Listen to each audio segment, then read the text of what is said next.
नमस्कार, मंडल news bulletin में आपका स्वागत है। आइए पेश करते हैं आज के कुछ प्रमुख व मुख्य समाचार।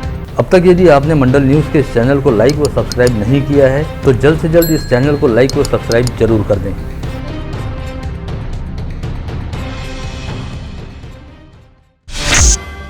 इस समय कोविड संक्रमण का खतरा लगातार बढ़ रहा है, जिसके मद्देनजर राज्य के उच्च व तंत्र शिक्षा विभाग द्वारा आगामी 15 फरवरी तक राज्य के सभी अकृषि, अभिमत व स्वायत्त विद्यापीठों व उनसे संलग्नित महाविद्यालयों सहित तंत्र निकेतनों को बंद रखने का निर्णय लिया गया है। इस कालावधि के दौरान पढ़ाई लिखाई ऑनलाइन पद्धति से शुरू रहेगी। साथ ही इन सभी विद्यापीठों व उनसे संलग्नित महाविद्यालयों की परीक्षा भी ऑनलाइन पद्धति से होगी। यह जानकारी देते हुए राज्य के उच्च व तंत्र शिक्षा मंत्री उदय सामंत ने बताया कि विगत 13 अक्टूबर से राज्य सरकार ने सभी महाविद्यालयों को ऑफलाइन तरीके से खोलने का निर्णय लिया था और वैक्सीन के दोनों प्रतिबंधात्मक डोज लगवा चुके विद्यार्थियों को कॉलेज आने की अनुमति प्रदान की थी। लेकिन अब विगत कुछ दिनों से हालात काफी बदल गए हैं। ऐसे में पुराने फैसले पर पुनर्विचार करते हुए आगामी 15 फरवरी तक सभी विद्यापीठों व महाविद्यालयों को बंद रखने का निर्णय लिया गया है। राज्य में इन दिनों जिस रफ्तार से कोविड संक्रमितों की संख्या बढ़ रही है और ओमिक्रॉन संक्रमित मरीज भी सामने आ रहे हैं, उससे देखते हुए हालात को नियंत्रित करने हेतु आवश्यक उपायों पर विचार विमर्श करने के लिए राज्य के उप मुख्यमंत्री अजित पवार द्वारा आज राज्य टास्क फोर्स में शामिल मंत्रियों और स्वास्थ्य विशेषज्ञों के साथ मुंबई स्थित अपने कार्यालय में बैठक की गई। इस बैठक के बाद राज्य के स्वास्थ्य मंत्री राजेश टोपे ने मीडिया के साथ संवाद साधते हुए बताया कि टास्क फोर्स द्वारा 100% लॉकडाउन की बजाय ऑग्यूमेंटेड रेस्ट्रिक्शन लागू करने की सलाह दी गई है। इसके तहत जिन बातों की वजह से दैनिक जनजीवन में कोई खास फर्क नहीं पड़ता, ऐसी अनावश्यक बातों और चीजों को बंद करने के बारे में चर्चा की गई। साथ ही हालात को नियंत्रित करने हेतु कुछ कड़े प्रतिबंधों को लागू करने के बारे में भी विचार विमर्श किया गया, जिसके संदर्भ में राज्य के मुख्यमंत्री उद्धव ठाकरे द्वारा आज शाम तक अंतिम निर्णय लिया जाएगा। स्वास्थ्य मंत्री टोपे द्वारा दी गई जानकारी के चलते संकेत मिल रहे हैं कि संभवतः राज्य में एक बार फिर वीकेंड लॉकडाउन लागू किया जा सकता है, जिसके तहत शनिवार और रविवार को राज्य में बेहद कड़े बंद का पालन करवाया जाएगा। इसके अलावा सोमवार से शुक्रवार के दौरान रात 10 से दूसरे दिन सुबह 5 बजे तक रात्रिकालीन संचारबंदी भी लागू की जा सकती है। आज दोपहर अमरावती जिला वासियों के नाम जारी अपने वीडियो संदेश में अमरावती की जिलाधीश पवनीत कौर ने कहा कि इस समय मुंबई व पुणे जैसे महानगरों में कोविड संक्रमण को लेकर हालात काफी हद तक विस्फोटक हो गए हैं और शहर सहित जिले में भी संक्रमितों की संख्या धीरे धीरे बढ़ रही है। ऐसे में बेहद जरूरी है कि हर किसी ने अपने व अपने परिवार को सुरक्षित रखने हेतु कोविड एप्रोप्रिएट बिहेवियर का पालन करते हुए कोविड के सूत्री नियमों का कड़ाई के साथ पालन करना चाहिए। यदि ऐसा नहीं होता है तो किसी भी तरह की लापरवाही पूरे जिले पर भारी भी पड़ सकती है। जो कोविड का वेरिएंट है ओमाइक्रॉन, वो जिला में 2 केसेस हमें मिल चुके हैं और 10 केसेस जो हैं वो सस्पेक्टेड है, संशयास्पद है और उनको हमने होल जीनोम सीक्वेंसिंग के लिए पुणे भेजा है। जिले में 29 दिसंबर को 4 केसेस थे और 4 जनवरी को 39 केसेस पॉजिटिव कोविड मिल गए हैं। इसका मतलब ये है कि 6 गुना वाढ़ हो गया है, 6 टाइम्स बढ़ गए हैं केसेस। मुंबई में जो सेकेंड वेव में जो पीक में एक दिन में पॉजिटिव थे, वो मुंबई ने आज क्रॉस कर लिया है। तो इसीलिए आप सब अमरावतीकरों को अनुरोध है, रिक्वेस्ट है, विनंती है कि आप प्लीज जो हम बार बार आपको बता रहे हैं उसका पालन करें। पहली चीज है टेस्टिंग। आपको अगर कोई भी सिम्टम आता है तो आप प्लीज टेस्ट करवाइए। हमने रैट टेस्ट, जो रैपिड एंटीजन टेस्ट है, उनके भी टेस्ट की किट्स ज़्यादा खरीद के सब गवर्नमेंट और प्राइवेट हॉस्पिटल्स में उपलब्ध कर दी है। तो आप प्लीज़ टेस्टिंग करवाइए। तो इसीलिए आप सबसे अनुरोध है कि जल्द से जल्द वैक्सीनेशन करें। दूसरा, आपको कोई भी सिम्टम हो तो टेस्ट करवाएं। और तीसरा जो है कि भीड़ को अवॉइड करें, जो हम हमेशा से बोल रहे हैं, लेकिन बीच में थोड़ा लीनियंसी आ गया था तो अभी उस पर फिर से स्ट्रिक्ट तरीके से उसको फॉलो करें। मास्क, सैनिटाइजर, जो कोविड अप्रोप्रिएट बिहेवियर है उसका पालन करें।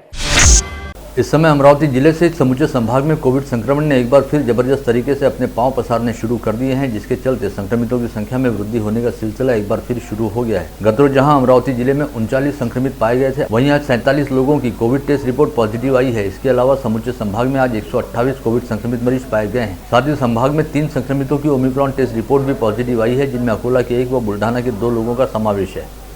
स्वास्थ्य प्रशासन द्वारा दी गई जानकारी के मुताबिक आज RT-PCR टेस्ट में 40 व रैपिड एंटीजन टेस्ट में 7 लोगों को कोविड संक्रमित पाया गया, जिसमें 3 वर्षीय बच्चे सहित 27 पुरुषों व 20 महिलाओं का समावेश रहा। इन 47 संक्रमितों में अमरावती मनपा क्षेत्र के 36, अचलपुर के 3, अंजनगांव सुरजी के 2 व धामनगांव रेलवे के 6 नागरिकों का समावेश है। बीते 24 घंटे के दौरान जिले में 47 नए संक्रमित मरीज पाए जाने के साथ ही अब जिले में एक्टिव पॉजिटिव मरीजों की संख्या बढ़कर 152 पर जा पहुंची है। इन एक्टिव पॉजिटिव मरीजों में मनपा क्षेत्र के 124 तथा ग्रामीण क्षेत्र के 28 मरीजों का समावेश है। इनमें से 13 मरीज कोविड अस्पताल में भर्ती हैं। वहीं मनपा क्षेत्र में 127 तथा ग्रामीण क्षेत्र में 12 मरीजों को होम आइसोलेशन में रखा गया है। विगत 24 घंटे के दौरान जिले में 1299 संदिग्धों के थ्रोट स्वैब सैंपलों की जांच की गई, जिसमें से 3.62% की टेस्ट रिपोर्ट पॉजिटिव आई। वहीं इस समय कोविड संक्रमित मरीजों के कोविड मुक्त होने का प्रमाण 98.33% है। आज समूचे संभाग में 128 कोविड संक्रमित मरीज पाए गए, जिनमें अकोला के 50, यवतमाल के 19, बुल्ढाना के 9 तथा वाशिम के 3 व्यक्तियों का समावेश है। वहीं संभाग में 11 मरीज कोविड मुक्त हुए, जिनमें अकोला के 9 व यवतमाल के 2 व्यक्तियों का समावेश रहा। जिले में ओमिक्रॉन संक्रमित मरीजों के आकर चले जाने की घटना को देखते हुए जिलाधीश पवनीत कौर ने गत रोज सभी विभाग प्रमुखों की एक ऑनलाइन बैठक बुलवाई थी, जिसमें आवश्यक विचार विमर्श करने के साथ ही अब जिले में सभी तरह के सार्वजनिक कार्यक्रमों पर प्रतिबंध लगाए जाने को लेकर निर्देश दिया गया है। इससे स्पष्ट संकेत मिल रहे हैं कि जिले में जल्द ही कोविड संक्रमण को लेकर कड़े प्रतिबंध लागू होने जा रहे हैं। कोविड संक्रमण की तीसरी लहर को ध्यान में रखते हुए जिला प्रशासन द्वारा जिला परिषद के स्वास्थ्य विभाग के जरिए सावधानी व सतर्कता के तौर पर टेस्टिंग, ट्रीटमेंट व मेगा वैक्सीनेशन के लिए नियोजन तैयार किया गया है, जिस पर जिला परिषद मुख्यालय से एक पथक द्वारा नियंत्रण रखा जाएगा। जिलाधीश पवनीत कौर द्वारा तिवसा के उप विभागीय अधिकारी डॉक्टर नितिन बेवारे को कोरोना नोडल अधिकारी के तौर पर नियुक्त किया गया है। बता दें कि निवासी उप जिलाधीश के तौर पर कोविड संक्रमण की पहली व दूसरी लहर के दौरान डॉक्टर नितिन बेवारे द्वारा बेहद शानदार ढंग से हालात को नियंत्रित करने और संभालने का काम किया गया था। अचलपुर स्थित फिनले मिल में अपने बकाये वेतन सहित अन्य मांगों को लेकर आंदोलन कर रहे कर्मचारियों द्वारा 40 घंटे बीत जाने के बाद भी आंदोलन पर मिल प्रशासन की ओर से कोई सकारात्मक विचार नहीं किए जाने से संतप्त होकर परतवाड़ा अमरावती मार्ग पर चक्का जाम आंदोलन किया गया। इस आंदोलन के तहत सैकड़ों कामगार अचानक रास्ते पर उतर आए, जिसकी वजह से दोनों ओर वाहनों की लंबी कतारें लग गई। पश्चात पुलिस ने हरकत में आते हुए आंदोलनकारी कर्मचारियों को अपनी हिरासत में लिया। अनाथों की माई कही जाती पद्मश्री सिंधुताई सपकाल का गत रोज पुणे स्थित गैलेक्सी अस्पताल में लंबी बीमारी पश्चात निधन हो गया था। 73 वर्षीय सिंधुताई सपकाल के निधन की जानकारी मिलते ही राज्य की महिला व बाल विकास मंत्री तथा जिला पालक मंत्री यशोमती ठाकुर ने इस घटना को दुखद बताते हुए सिंधुताई के निधन पर शोक व्यक्त किया। साथ ही कहा कि माई के चले जाने से आज महाराष्ट्र एक तरह से अनाथ हो गया है और उनके द्वारा अनाथों के संरक्षण, पालन पोषण व पुनर्वास को लेकर किए गए कार्य लंबे समय तक अविस्मरणीय बने रहेंगे। इसके साथ ही आज शहर व जिला कांग्रेस कमेटी की ओर से स्थानीय राजकमल चौराहे पर स्वर्गीय सिंधुताई सपकाल को भावपूर्ण श्रद्धांजलि अर्पित की गई। इस अवसर पर कांग्रेस के शहर अध्यक्ष व मनपा के नेता प्रतिपक्ष बबलू शेखावत तथा पूर्व महापौर व पार्षद विलास इंगोले के नेतृत्व में शहर कांग्रेस कमेटी के अनेकों पदाधिकारियों ने स्वर्गीय सिंधुताई सपकाल को अपनी श्रद्धांजलि अर्पित की। आज सिंधुताई सपकाळ काल त्यांचं जे दुःखद निधन झालं, त्यांना श्रद्धांजली राजकमल चौकात श्रद्धांजलीचा कार्यक्रम ठेवण्यात आला होता। आज त्यांना इथं श्रद्धांजली देण्यात आली, कारण लाखो करोडो जे अनाथ मुलं आहे त्यांची आई काल त्यांचं दुःखद निधन झाल्यामुळे ते हरवली आहे। म्हणून आज अमरावती शहर काँग्रेस कमिटीतर्फे राजकमल चौकात त्यांना श्रद्धांजलि देण्यात आली। कोविड संक्रमण व ओमिक्रॉन वेरिएंट के खतरे को देखते हुए नागरिकों से कोविड त्रिसूत्री नियमों का कड़ाई के साथ पालन करवाने हेतु मनपा प्रशासन द्वारा शहर में 5 विशेष पथक गठित किए गए हैं। निगमायुक्त डॉक्टर प्रवीण आष्टीकर के आदेश पर स्थापित इन 5 पथकों द्वारा शहर के 5 जोन में काम किया जाएगा, जिसके तहत व्यापारिक संकुलों, मंगल कार्यालयों, होटल व धार्मिक स्थलों की रोजाना जाँच पड़ताल करने के साथ ही कहीं पर भी नियमों का उल्लंघन होता पाए जाने पर इन पथकों द्वारा दंडात्मक कार्रवाई की जाएगी। राज्य की 13 महानगर पालिकाओं के आगामी चुनाव के मद्देनजर राज्य निर्वाचन आयोग द्वारा संबंधित महानगर पालिकाओं को 4 से 7 जनवरी के बीच प्रभाग रचना की संशोधित रिपोर्ट आयोग के मुंबई स्थित कार्यालय में प्रस्तुत करने का निर्देश दिया गया था। इसके तहत अमरावती मनपा प्रशासन को अपनी रिपोर्ट 5 जनवरी यानी आज पेश करने हेतु कहा गया था, किंतु राज्य निर्वाचन आयोग के मुंबई स्थित कार्यालय में करीब 3 से 4 कर्मचारियों की कोविड टेस्ट रिपोर्ट पॉजिटिव आई है और उन्हें कोविड संक्रमित के तौर पर आइसोलेशन में रखा गया है। ऐसे में राज्य निर्वाचन आयोग के कार्यालय को एहतियात के तौर पर बंद किया गया है, जिसके चलते आज वहां पर प्रभाग रचना के संशोधित प्रारूप का प्रस्तुतिकरण नहीं हो पाया। पता चला है कि राज्य निर्वाचन आयोग द्वारा अमरावती मनपा प्रशासन को 10 दिन बाद यानी 15 जनवरी को प्रारूप रचना के संदर्भ में अपनी संशोधित रिपोर्ट पेश करने हेतु कहा गया है। चांदू रेलवे पंचायत समिति अंतर्गत चिरोड़ी ग्राम पंचायत में कार्यरत एक आशा वर्कर के साथ तुलसीराम जाधव नामक ग्राम सेवक ने अपने कुछ साथियों के साथ मिलकर छेड़खानी की थी। इस मामले की जांच संबंधित आशा वर्कर द्वारा 25 मई 2021 को चांदू रेलवे थाने में दर्ज कराई गई थी, किंतु चांदू रेलवे के पुलिस निरीक्षक ने इस आशा वर्कर की शिकायत लेने से इनकार कर दिया था और उसे शिकायत वापस लेने हेतु समझाया जा रहा था, किंतु दबाव में आने की बजाय इस आशा वर्कर ने पुलिस अधीक्षक के पास गुहार लगाई। पश्चात इस मामले में एसपी के अलावा जिलाधीश के पास भी शिकायत दर्ज कराई गई और मामला हाईकोर्ट तक पहुंचा, जहां पर शिकायत शिकायतकर्ता आशा वर्कर की ओर से पैरवी करते हुए एडवोकेट सपना जाधव ने शानदार ढंग से पैरवी की और हाईकोर्ट ने इस मामले में चांदू रेलवे के तत्कालीन पुलिस निरीक्षक व एसडीपीओ को कर्तव्य में कोताही का जिम्मेदार मानने के साथ ही इस मामले की जांच को चांदू रेलवे पुलिस थाने से निकालकर मोर्शी पुलिस थाने हस्तांतरित करने का निर्देश जारी किया। ऐसे में अब इस मामले की जाँच मोर्शी एसडीपीओ के पास हस्तांतरित की जाएगी, जिसके बाद संभवतः पीड़िता को न्याय मिल सकेगा। सिपना वन्यजीव विभाग अंतर्गत आज चौराखंड वन परिक्षेत्र में आज एक नर रान पिंगला पक्षी मृत अवस्था में पाया गया। इस पक्षी को वन विभाग की पूर्व अनुमति लेकर चौराखंड परिक्षेत्र के बफर क्षेत्र में रेडियो टैग किया गया था और रिसर्च बायोलॉजिस्ट मयंक शुक्ला इस पक्षी की गतिविधियों पर नजर रखे हुए थे, किंतु 3 जनवरी को इस पक्षी की गतिविधियां पूरी तरह से बंद हो गई। ऐसे में उसकी खोजबीन की गई और वह जंगल परिसर में मृत अवस्था में पाया गया।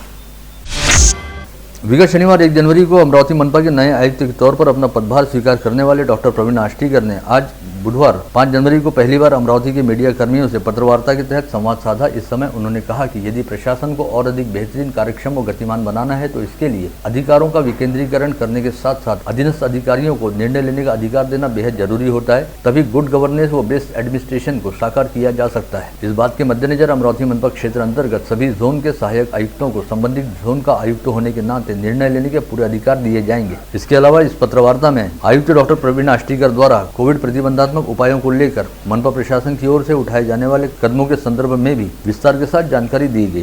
शहरामध्ये मागच्या 5 दिवसामधला जो कोरोनाचा संसर्गाचा वाढता परिणाम बघितला, वाढती रुग्णसंख्या बघितली, तर अमरावती शहरातील सर्व नागरिकांना मी याद्वारे आपल्याद्वारे कळकळीची विनंती करतो की आपण सर्वांनी कोविड अप्रोप्रिएट बिहेवियर जे आहे यामध्ये नाक आणि तोंड झाकेल अशा पद्धतीने मास्क वापरणे, सोशल डिस्टन्सिंग ठेवणे, कमीत कमी 5 फुटाचं अंतर 2 व्यक्तीमध्ये ठेवणे, तसेच सॅनिटायझरचा पुरेसा वापर करणे आणि शक्यतो अत्यंत जरुरीचं काम असेल तरच घराबाहेर निघणे, अन्यथा घरामध्येच राहणे याचा अवलंब करावा असं मी कळकळीचं आवाहन करतोय। या दृष्टीने अमरावती महानगरपालिका ही बेडचं नियोजन, नंतर टेस्टचं नियोजन, कंटेनमेंट झोनचं नियोजन, व्हॅक्सिनेशनचं नियोजन या दृष्टीने अमरावती महानगरपालिकेने पूर्ण तयारी केलेली आहे। माननीय जिल्हाधिकारी महोदया यांच्या समन्वयाने आणि माननीय CP महोदया यांच्या समन्वयाने आम्ही अमरावती महानगरपालिकेमार्फत याची सर्वाची जय्यत तयारी सुरू केलेली आहे। यामध्ये दुसरं एक मी आपल्याला कळकळीचं आवाहन करेल की ज्यांनी पहिला डोस लसीचा घेतला नसेल त्यांनी तो त्वरित घ्यावा, तसेच ज्यांना दुसरा डोस ड्यू असेल त्यांनी दुसरा डोससुद्धा लसीचा घ्यावा। यामध्ये कुठल्याही प्रकारची हयगय करू नये, कारण असं बऱ्याच ठिकाणी अनुभवात आलेलं आहे की ज्यांनी लसीचे डोस घेतलेले आहेत त्यांना कोरोनाचा प्रादुर्भाव कमी झालेला आहे। अशा परिस्थितीमध्ये मी सर्वांना आवाहन करेल की आपण आपले 2 कोरोनाच्या लसीचे डोस आहेत हे तातडीने पूर्ण करून घ्यावे। यासाठी महानगरपालिकेचे लसीकरण केंद्र प्रत्येक विभागामध्ये आहेत, तसेच शाळांमध्ये सुद्धा आहेत। दुसरी या अनुषंगाने आणखी महत्त्वाची विनंती अशी आहे की आपल्या घरातील 16 ते 18 वर्ष वयाची जी काही तरुण मुलं आहेत, मुली आहेत यांचं सुद्धा प्राधान्याने लसीकरण करून घ्यावं, कारण ओमायक्रॉनच्या व्हायरसचा प्रादुर्भाव रोखण्यासाठी हे लसीकरण अत्यंत महत्त्वाचं आहे। या दृष्टीने सर्व अमरावती शहरातील सर्व नागरिकांनी लसीकरण करून घ्यावं, मी या प्रसंगी आपल्याला सर्वांना विनंती करत आहे। इससे पहले गत रोज आयुक्त प्रवीण आष्टीकर ने अपना प्रशासकीय कामकाज शुरू करने के साथ ही शहर के प्रमुख जनप्रतिनिधियों और राजनेताओं से मुलाकात व परिचय करने का सिलसिला भी शुरू किया। गत रोज उन्होंने जिले की सांसद नवनीत राणा व स्थानीय विधायक सुलभा खोड़के से मुलाकात की। वहीं गत रोज अमरावती महानगर चेंबर की ओर से मनपा के आयुक्त प्रवीण आष्टीकर का भावपूर्ण सत्कार किया गया। इस समय चेंबर के पदाधिकारियों व स्थानीय व्यवसायियों ने आयुक्त आष्टीकर से मुलाकात करते हुए शहर में कोविड संक्रमित मरीजों की बढ़ती संख्या पर चिंता व्यक्त की और कोविड त्रिसूत्री नियमों का पालन नहीं करने वाले लोगों पर कार्रवाई करने की बात भी कही। जिले के पूर्व सांसद अनंत गुड़े ने आज यहां बुलाई गई पत्रकार परिषद में बताया कि जिले के नांदगांव खंडेश्वर तहसील से होकर गुजरने वाले समृद्धि महामार्ग के पास स्थित शिंगनापुर परिसर में पंचतारांकित कृषि औद्योगिक वसाहत स्थापित करने हेतु वे विगत लंबे समय से प्रयास कर रहे हैं, जिसे महाराष्ट्र औद्योगिक विकास महामंडल द्वारा तत्वतः रूप से मंजूर करते हुए इस संदर्भ में जिला व तहसील प्रशासन से आवश्यक जानकारियां मांगी गई हैं। ऐसे में जल्द ही शिंगनापुर परिसर में कृषि औद्योगिक वसाहत स्थापित होने का मार्ग आसान हो गया है। भारतीय मौसम विभाग के नागपुर स्थित प्रादेशिक केंद्र द्वारा जताए गए अनुमान के मुताबिक आगामी 8 से 10 जनवरी के दौरान जिले में कई स्थानों पर हल्के व मध्यम स्तर की बारिश हो सकती है। साथ ही कई स्थानों पर बिजली की तेज गड़गड़ाहट के साथ अच्छा खासा पानी भी बरस सकता है। भवन निर्माण व्यवसायियों के संगठन क्रेडाई द्वारा प्रतिवर्ष प्रॉपर्टी शो का आयोजन शहर में किया जाता है। इसके तहत इस वर्ष भी 7, 8 व 9 जनवरी को 3 दिवसीय प्रॉपर्टी शो का आयोजन क्रेडाई संगठन द्वारा किया जाना था, किंतु शहर में लगातार बढ़ रहे कोविड संक्रमित मरीजों की संख्या और सरकार की ओर से लगाए गए प्रतिबंधों को देखते हुए इस प्रॉपर्टी शो को कुछ समय के लिए आगे मुलतवी कर दिया गया है। चांदूर बाजार नगर परिषद मराठी विद्यालय की दिव्यांग शिक्षिका प्रभावती चौहान को कवि कुलगुरु कालिदास संस्कृत विश्वविद्यालय रामटेक के 10वें दीक्षांत समारोह में राज्यपाल भगत सिंह कोश्यारी के हाथों पीएचडी की पदवी देकर सम्मानित किया गया। युवा स्वाभिमान पार्टी द्वारा निगमायुक्त प्रवीण आष्टीकर से मुलाकात करते हुए उन्हें ज्ञापन सौंपा गया, जिसमें मांग की गई कि अमरावती महानगर पालिका में अमरावती तथा बडनेरा इन 2 शहरों का समावेश है, अतः इस महानगर पालिका का नामकरण अमरावती बडनेरा महानगर पालिका किया जाना चाहिए। आपल्या माध्यमातून आमसभेमध्ये ज्या प्रकारचा ठराव आपल्या आयुक्ताच्या माध्यमातून तिथून मांडून त्या प्रकारचा विषय ठेवून पटलावर आणि त्याची मान्यता कोणाकडे जर आपण नगर विकास मंत्र्याकडे पाठवलं तर याबद्दल आम्हाला बडनेरवासियांना एक चांगलं एक न्याय मिळेल।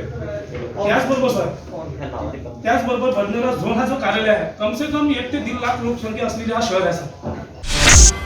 प्रहार जनशक्ति पार्टी द्वारा निगमायुक्त प्रवीण आष्टीकर से मुलाकात करते हुए उन्हें ज्ञापन सौंपा गया, जिसमें कहा गया कि कमला नेहरू नगर और कंवर नगर का महानगर पालिका की ओर से सर्वे कर मुआयना करते हुए इस परिसर को झोपड़पट्टी घोषित किया जाए, साथ ही वहां के लोगों को पीआर कार्ड प्रदान किए जाएं। शासनाने टॅक्स भरत आहे 40-50 वर्षापासून नाल्या रोड आले, पण घरकुल नाही मिळत आहे त्यांना, कारण की पीआर ची अट आहे। पीआर ची अट असल्या कारणानं झोपडपट्टी घोषित झालेली आहे, त्या प्रकारे त्यांना घरकुल मिळत नाही। त्यासाठी पीआर करणं आवश्यक आहे असं एकदम बरोबर आहे। झोपडपट्टी घोषित झाली पाहिजे, तुमचा मनपाचा सर्वे केला पाहिजे आणि त्या सर्वेनुसारच त्यांना झोपडपट्टी घोषित ऑटोमॅटिकली होईल। बरोबर।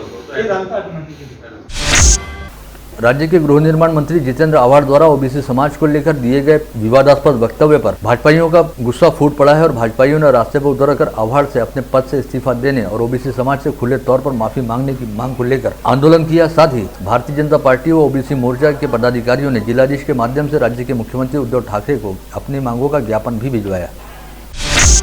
पुलिस अधिकारी व कर्मचारी शारीरिक व मानसिक रूप से तंदुरुस्त रहें, इस दृष्टि से शहर पुलिस आयुक्त डॉक्टर आरती सिंह की संकल्पना से आज शहर पुलिस आयुक्त स्थित वसंत हॉल में पुलिस अधिकारी व कर्मचारियों तथा उनके परिवार के लिए स्वास्थ्य जांच शिविर का आयोजन किया गया था, जिसका बड़ी संख्या में पुलिस व उनके परिजनों ने लाभ लिया।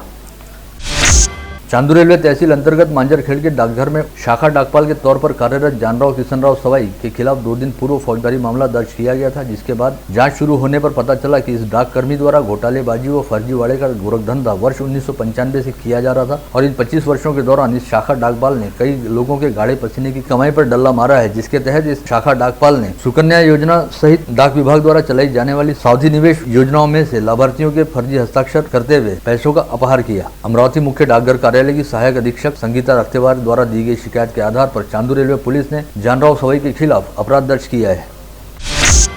वर्धा शहर के मुख्य बाजार क्षेत्र स्थित अंबिका होटल नामक प्रतिष्ठान में नाश्ता करने हेतु गए 11 लोगों को दही समोसा व दही कलाकंद खाने के बाद अचानक तकलीफ होनी शुरू हो गई, जिसके चलते इन सभी को तुरंत ही वर्धा के जिला सामान्य अस्पताल में इलाज हेतु भर्ती कराया गया, जहां पर पता चला कि इन सभी को विषबाधा हुई है। इन 11 में से एक व्यक्ति की हालत बेहद गंभीर रहने के चलते उसे सावंगी अस्पताल में रेफर किया गया है। विषबाधा का शिकार हुए 11 लोगों में एक 5 वर्षीय बच्चे सहित 2 महिलाओं का भी समावेश है।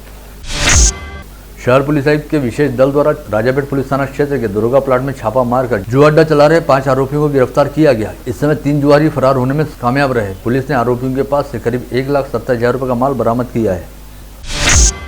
अकोला पुलिस के विशेष दल ने पिंजर पुलिस थाना क्षेत्र के खेड़ा खुर्द गांव में छापामार कार्रवाई करते हुए गांजे का खेत पकड़ा और पुलिस ने यहां से 5,87,000 रुपए कीमत का 60 किलो गांजा बरामद कर तुलसीराम रामहरी गावंडे नामक आरोपी को गिरफ्तार भी किया।